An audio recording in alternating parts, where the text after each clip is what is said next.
just 10 minutes, but I wish to encourage those of you who are interested to do a more extensive Google search to get information about PERMAH, as this can be a very useful model in developing the flourishing life.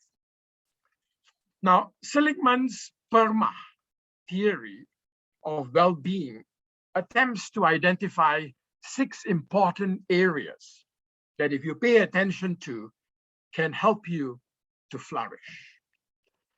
The first P refers to positive emotions.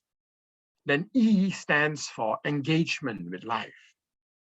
R stands for relationships. M stands for meaning.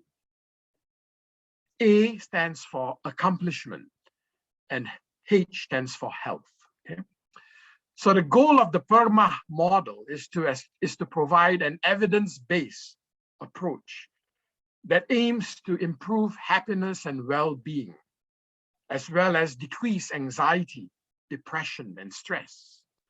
And many positive psychologists actually use this model in helping clients, not just to recover from their mental illness or their suffering, but more importantly, to help them to flourish in life. Many life coaches also use this PERMAH model to help their clients to thrive. So let's look a bit more detailedly about what these things mean. So the first P, positive emotions. If the number of positive emotions in your life are less than the number of negative emotions, then it would be very hard for you to be happy or to flourish. Hence, knowing how to generate and to maintain positive emotions is actually quite important. Now, psychologists have listed down both insights as well as skills that can be very useful in order to help us manage difficult emotions, as well as to generate positive emotions. Things like learning how to practice mindfulness, to be in the now moment. Okay, now each of this can actually take a whole talk, but I'm just going very fast for you. You can actually Google that up. Positive self-talk, identifying healthy activity that can generate positive feeling states, gratitude, making a decision to be happy. Healthy curiosity can also generate a lot of positive emotions. Selflessness and generosity. You know, in what St. Francis of Assisi says, it is in giving that you receive. In giving joy to others, in giving life to others, you receive life and you receive happiness.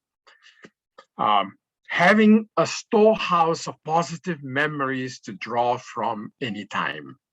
Okay, that's also very useful. You know, in The Sound of Music, when the dog barks, when the bee stings, when I'm feeling sad, I only remember my favorite things, and then I don't feel so bad.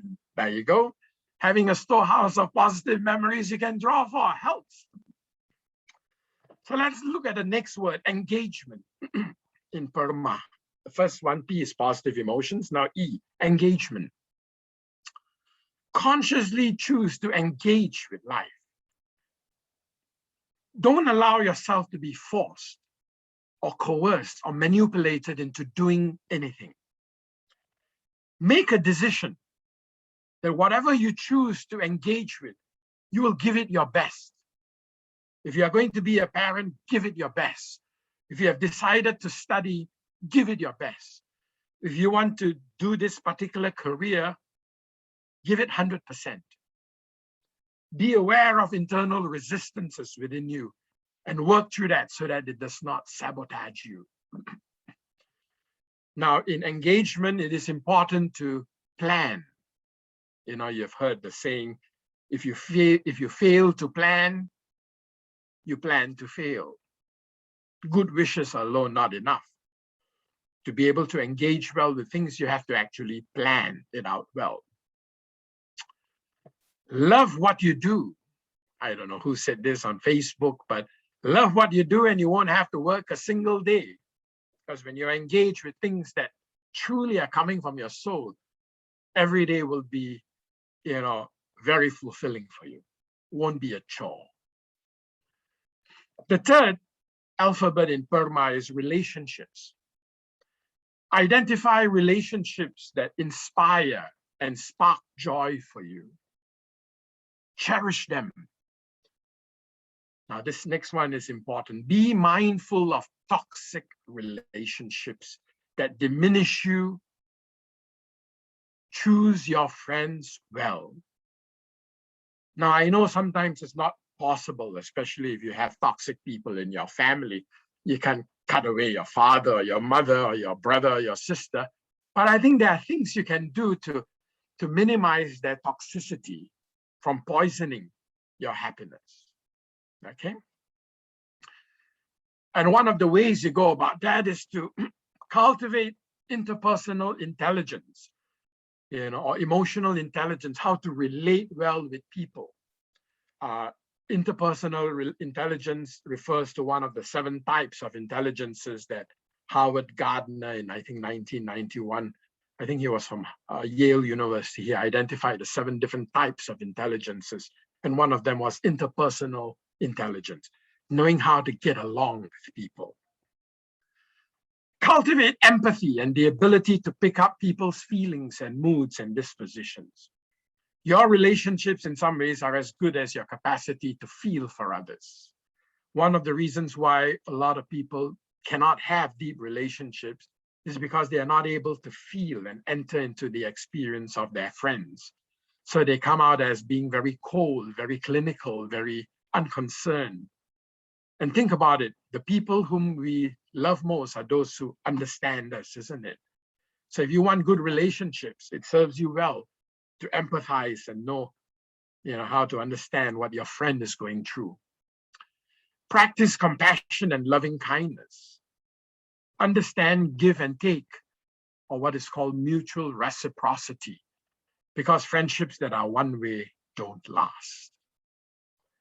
Have honesty and integrity in your relationship. Be real and authentic. And finally, remember, your relationships are as rich as the level of maturity you are at. If you are a very shallow person, then it is very likely your relationships are going to be shallow too.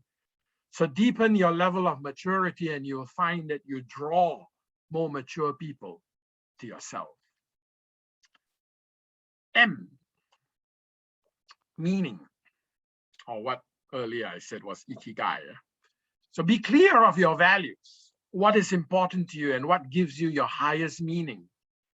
And often our values are influenced by our religious or our spiritual beliefs. Do not be ashamed of them. Be aware of your energy and your feelings and where they get drawn to, okay?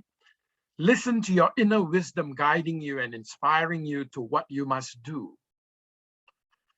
Be mindful of being a slave to convention. In other words, doing it just because everybody else is doing it. Very often we do what everybody else is doing. People all walking off the cliff, then you will be walking off the cliff too. Have the courage to be different, to ask yourself, what gives me the deepest meaning in my life? Follow the values that are important to you. Don't do things just for the sake of acceptance. Speak to people who inspire you, whom you feel drawn to. Like if you want to be a teacher or a counselor or a social activist, speak to people who are good teachers, good counselors, good social activists. Seek to understand what drives or motivates them and observe if that touches you deeply or not. Now, all this is to help you be clear of your meaning. In life, I think we can err with regards meaning in 2 ways. So either we have no meaning in life, in other words, we are like a ship without a rudder. We go here, there, everywhere, and end up nowhere. Or we have too superficial a meaning. Oh, life is only about making money.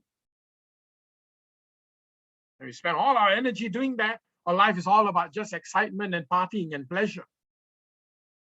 We spend all our life doing that to the exclusion of other things that are important. And then when we reach 40, 50, we find that we are so shallow.